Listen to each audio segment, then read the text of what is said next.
Yes!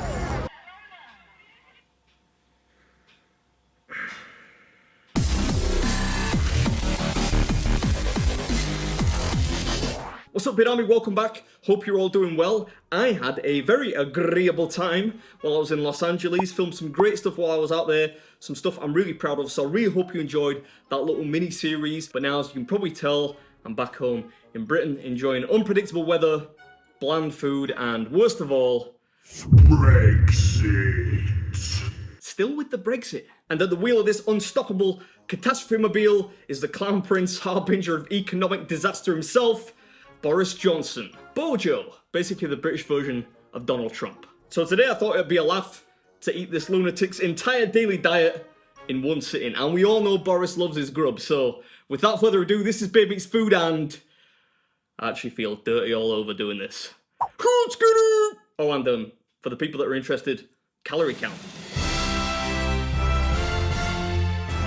This has to be one of the weirdest video ideas I've ever had. If nothing else, should be a laugh though. Alright, time has started, and Boris starts the day in pretty traditional fashion with toast, butter, and marmalade.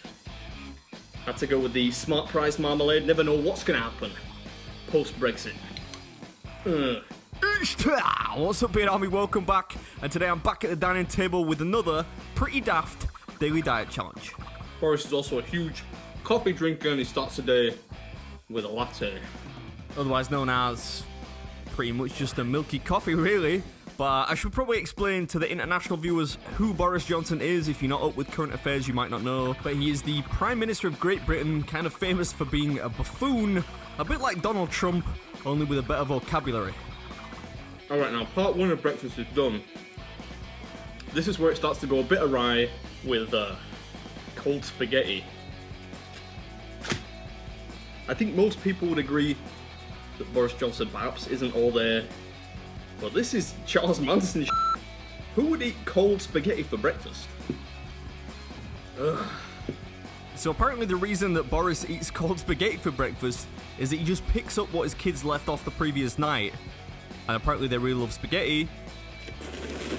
Or they probably did years ago when they were actually kids. Oh, my beard is stuck in the spaghetti. Yeah, they'll do that.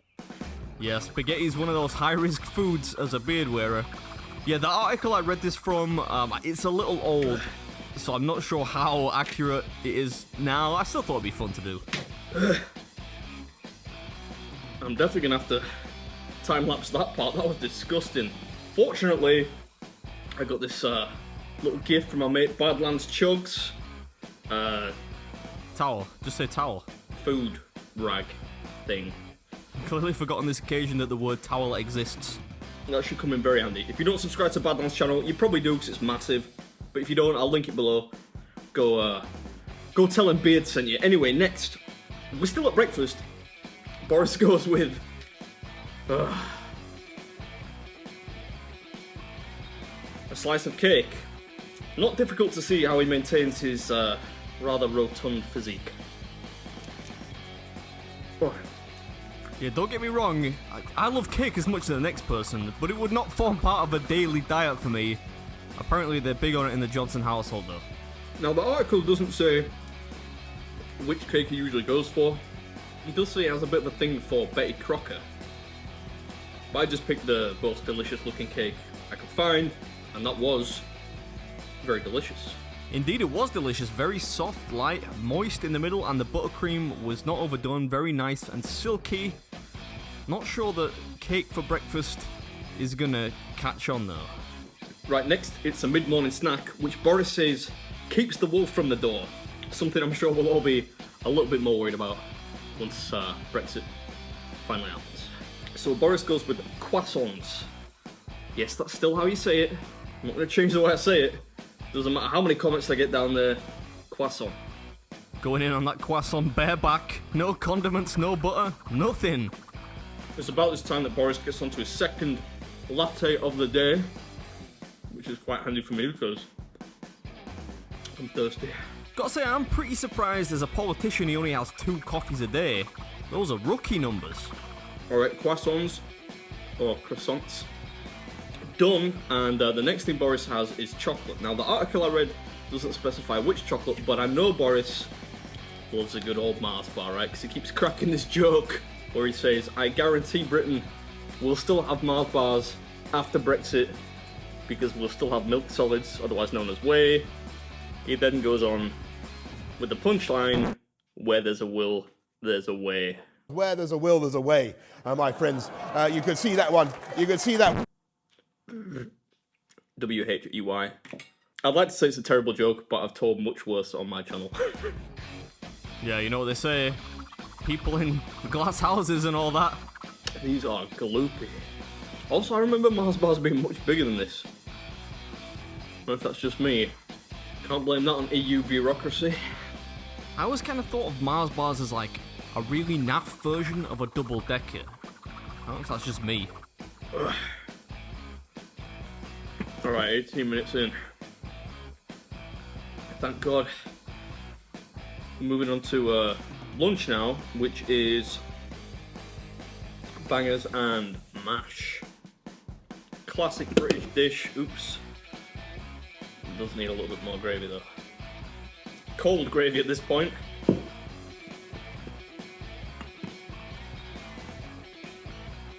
I think Boris has a bigger sweet tooth than I do. That is a sweet start to the day.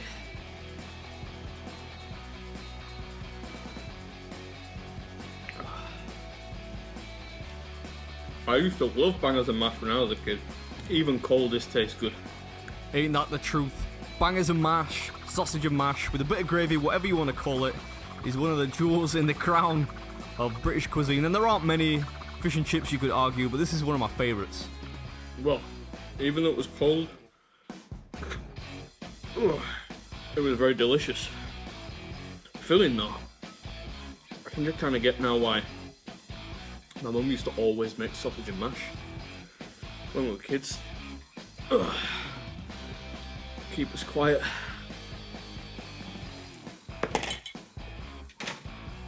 We better make a start on the Coke because allegedly Boris drinks 1 litre of Diet Coke per day. So at least he's saving calories somewhere. Oh, I forgot the mustard. That was another weird combo. He has mustard on his bangers and mash.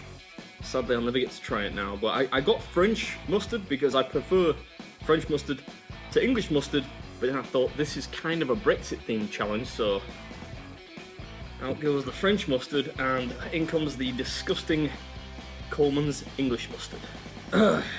Maybe I'll have a little bit on my sandwiches, which is what we got next. My dad used to love Coleman's mustard, I hate it. Anyway, dinner time for Boris Johnson is tuna sandwiches with some lettuce. Gotta get your greens. Watching this back, you know, I think Boris has got lunch and dinner the wrong way around, or dinner and tea, whatever you say, afternoon snack and evening meal, whatever you call it. For me, I think I would have the bangers and mash at dinner time, you know, like early evening, and the tuna sandwiches, that would be like a light lunch, but he does it the other way. The food rag's coming in handy today. So Boris's logic behind tuna and lettuce sandwiches for dinner, or tea, or supper, whatever you want to call it, is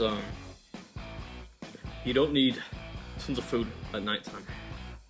So not only is he a fool, he gives foolish nutrition advice too. Doesn't matter when you eat.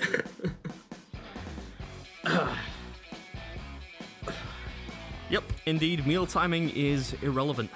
Seemingly Boris didn't get that memo, even though it's 2019. At least he's not, you know, a health and nutrition secretary. I'm not sure he's best qualified for that particular role in government. Alright, so we're done with din-dins. Oh. Lots of Diet Coke left though.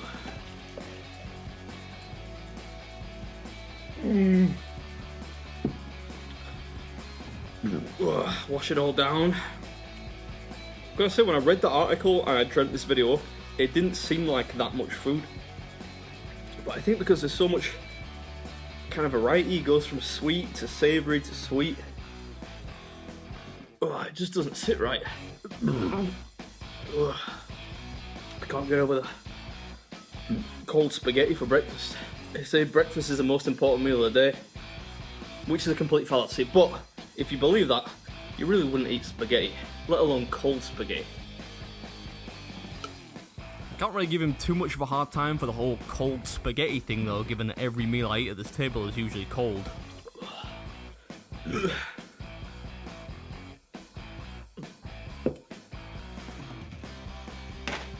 How long have we been going? 36 minutes. Ugh.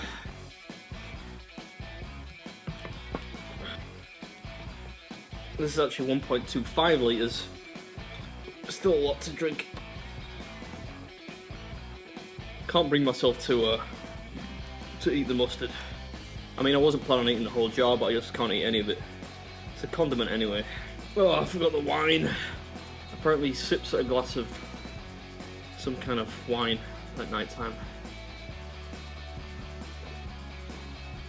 Personally, I can't stand wine.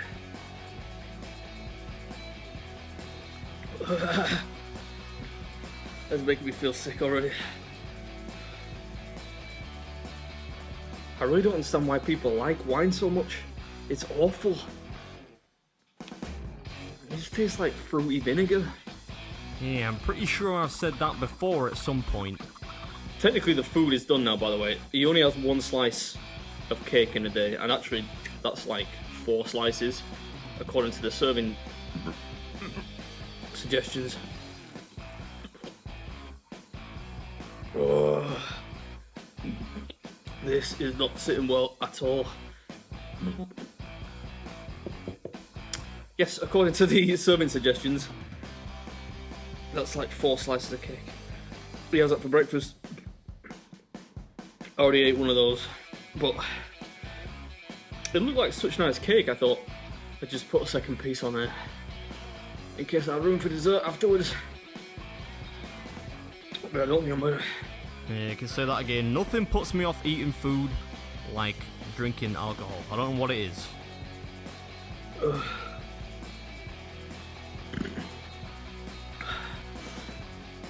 Alright, that's a litre of Diet Coke done. Oh, I think this wine could tip me over the edge. Just a steady stream. That's the key. I'm surprised this dude doesn't have gout or something. Ugh. You can't eat like this every day. Admittedly, you probably didn't eat portions as large as mine. Ugh. Yeah, the wine had me on the cusp of vomiting, but I made it. Catch you at the next one. Alright, this is BeardMeatsFood at that. Was Boris Johnson's ludicrous daily diet challenge in one sitting.